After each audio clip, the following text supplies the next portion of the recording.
Hi everyone, Sarah Pacaro. I just wanted to hop on really quick and share with you a quick video about inner child wounds. Today we're going to talk about four of them, four of the different types of inner child wounds, and the ways that they impact your choices in everything, really.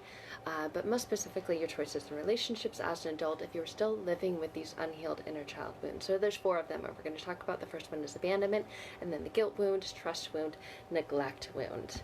You're going to see similarities in all of them, but let's start with the abandonment wound. An inner child abandonment wound, what it looks like is that you constantly feel left out. Even if you're invited to things, say that you get an invitation to go with friends, you're there and you still feel left out. You feel that you're not included.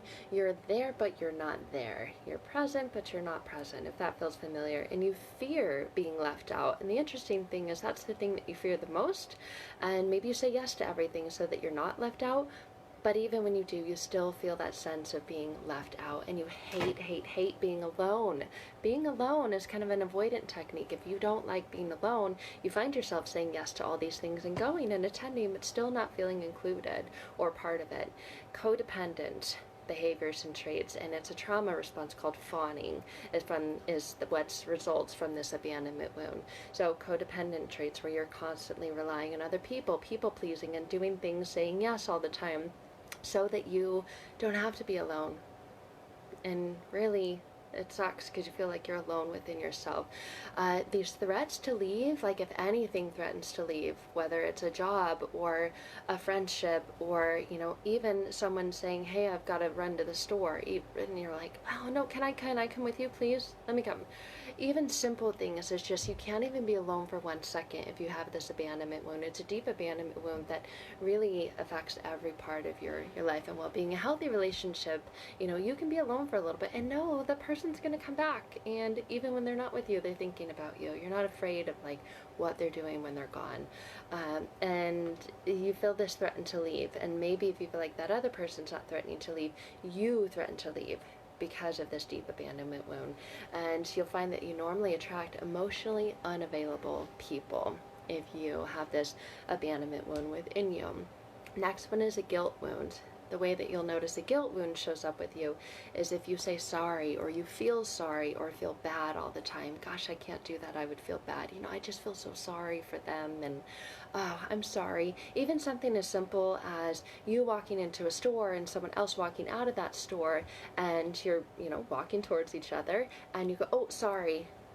Well, you didn't do anything wrong, so why would you say sorry? But you'll notice that this is the first thing to come out of your mouth instinctively, instead of saying, excuse me, with a smile on your face, making eye contact. You'll look down and say sorry. So this guilt, this oh, who am I to be there? I got in their way. I'm always getting in the way. That critical inner voice that you have, if you have this guilt wound, you feel sorry, you feel bad all the time. You don't like asking for things. Maybe it's why you avoid getting help, and you just feel so isolated, because you don't want to be a burden. You're sorry.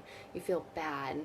So you feel you don't ask for things, and you feel this, you'll notice that you use guilt to manipulate, and maybe you do or don't notice that about yourself, but it's a trait that you have. You use guilt to manipulate to get what you want. And you're not doing it in a deceitful, hurtful way, but you may notice that you make others feel guilty to try to, entice them or get them to do things for you. This manipulation, maybe it's something you don't like about yourself, and maybe it's one of those things that has you question, am I the narcissist?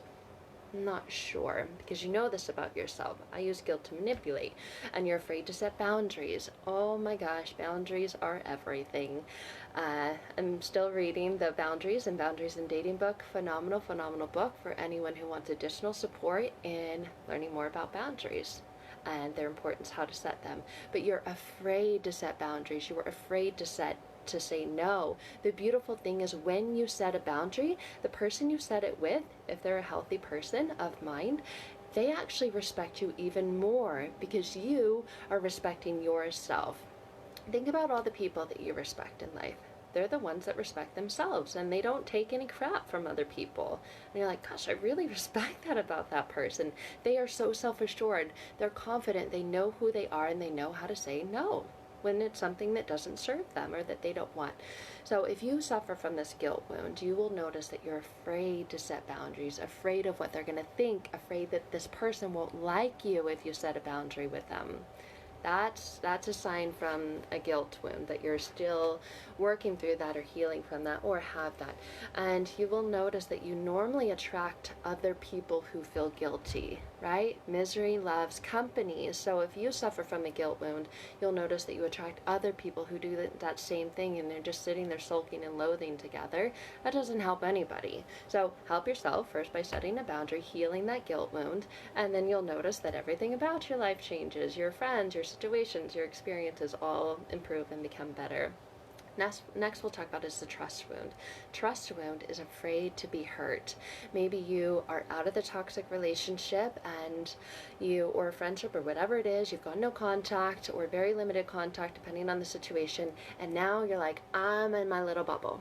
I'm never going to get hurt ever again. I don't trust anybody. Maybe this is you. Nope. Everyone's bad. All men are bad, all women are bad, whatever it is, you categorize it, and you're afraid to trust anybody. Obviously, this leads to feeling alone because we're hardwired. In our minds, are hardwired to find connection, avoid rejection, and you are so afraid of experiencing rejection because of this inner child trust wound that you are keeping yourself from connecting and experiencing things, although that's really what you want, because that's what we're designed, wired, and programmed to do. But you will notice, if you really are honest with yourself and dive deep, that this is a lack of trust for yourself. You don't trust yourself. You have made mistakes in the past, and you're still holding on to those instead of releasing and letting those go, and now you don't trust yourself. You don't trust yourself to make the right choices or make the right decisions because, gosh, look at my history. Like, my picker's broken. And how do I know? I've worked on healing myself, self-love, yay, all these things, right? But you still aren't putting yourself out there and you're afraid to trust other people. This is a sign that that trust wound is still open, bleeding, oozing, and hurting.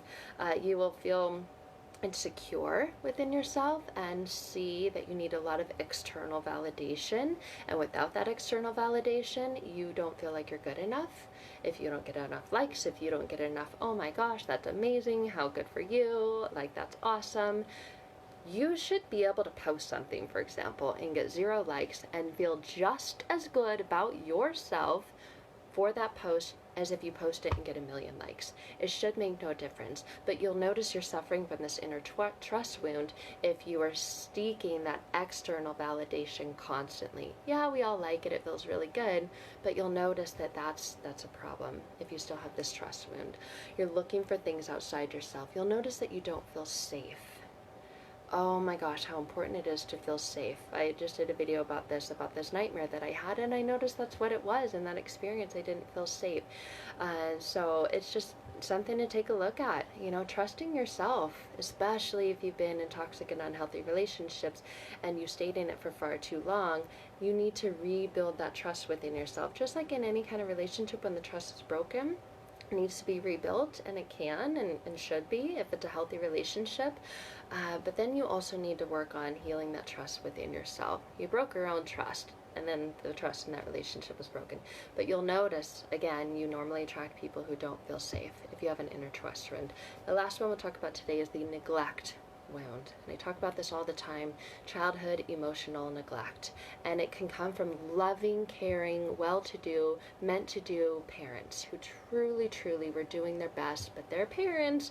And as adults now, you know that as a child, life was different. You had a different perception, different experiences, different set of expectations, a different ability to give, receive, all these things. And so this neglect wound, if you are still holding on to or suffering from this inner child neglect wound, you'll notice that you have difficulty letting things go. And I love the Frozen song. I sing it to myself all the time, let it go, because it's such a good reminder of what you need to do. If you're holding on to this, you're letting go of, you're holding on to this pain that actually never belongs to you. It's this pain of the other people, the people that you were dependent on as a child, the pain of your parents, the pain of your teachers, the pain of your siblings who didn't want it themselves, so they put it on you, and you're holding on to this and this neglect wound. I didn't have my inner needs met when I was younger, and now I'm holding on to this from other people because I feel like if I let it go, they won't accept me, I won't fit in, I won't belong, and that's what I want more than anything, is that connection connection. So you'll notice if you suffer from these neglect wounds, you struggle to let things go. You'll notice that you have low self-worth, low self-confidence, low self-esteem, all because you're holding on to that crap that was never yours, actually. But you'll get angry easily. This is a big one, you guys. This is one that most people say, I don't even like who I am. I don't recognize who I am. I don't know who I am. I like yell at my kids. I take it out and I'm like, good, but that's not who I am. Who I am is someone who's like happy and bubbly and caring and loving and nurturing. I don't even recognize who I am anymore. That's because of this neglect wound. You get angry so easily, but maybe you're not naturally an angry person and you don't know why, but it's because of this holding on and this inability, the struggle to let go. Another thing is you'll notice that you repress emotions. You push them down. Nope, I'm not going to deal with that. I'll deal with that later. That's because of this neglect wound. It's too much pain, and the mind is hardwired to take you towards pleasure and away from pain. So what that means is that not dealing with it, not feeling it, makes me feel better. Well, maybe in the moment, but that's so short-lived and that's so temporary. And when you repress this, it's like a volcano. You're going to push it down, push it down, push it down, and eventually it's going to explode. Not going to be foam and it explodes. No. What does lava do? It comes out and it like wipes out villages. And you're going to notice that that's what happens in your life. Everything seems to get burned and saturated, singed to the ground, and you're like, how did that happen? Well, it all goes back to this neglect wound and this fear of being vulnerable, fear of opening up yourself and really being present. So you're not present and you're pushing these things down. You're struggling to let go, holding on to all this stuff that doesn't serve you. I don't want to be vulnerable, because if I'm vulnerable, I'm going to get hurt. Look at last time I let somebody in. Look at last time I opened myself. Look at last time I was vulnerable. I got crushed in this hurt. So now there's the wound, this neglect wound, and you fear being vulnerable. I'm just afraid that, and then all these things that are connected to the past that you've repressed down. And again, you'll normally attract people who don't appreciate themselves or feel safe themselves. So you'll notice all of these, the abandonment, the guilt, the trust, and the neglect wound, all lead to attracting people who don't feel safe, don't trust themselves, are holding on to their own garbage, and it's just this misery loves company thing. So you're connected by these trauma bonds, by these inner child wounds that you both have. Well, you recognize this, cut that toxic person out of your life, because all it's going to do is breed more toxicity. Obviously, it's not a fun life. And then work on healing those. And if you're, doing something right now, amazing. I hope it's working out fantastically for you. If you're stuck, like I was, and like everybody that I work with, they've all done all these things and they're still stuck. There's a breakthrough method, and that's what I take my clients on this journey with rapid transformational therapy, coaching, inner child healing, to heal all these wounds, the abandonment, the trust, the guilt, and the neglect. It's all about going there, feeling the feelings until they no longer need to be felt, and not repressing them anymore, so that you can do that. Let it go, just like Frozen. Thank you guys. Hope you have a beautiful day. Hope this helps you wherever you're at in your journey and makes sense to you. Doesn't, you like to talk more, but you're there, you don't know if you're there, let's have a chat. So reach out, connect, schedule a time to talk. Bye guys.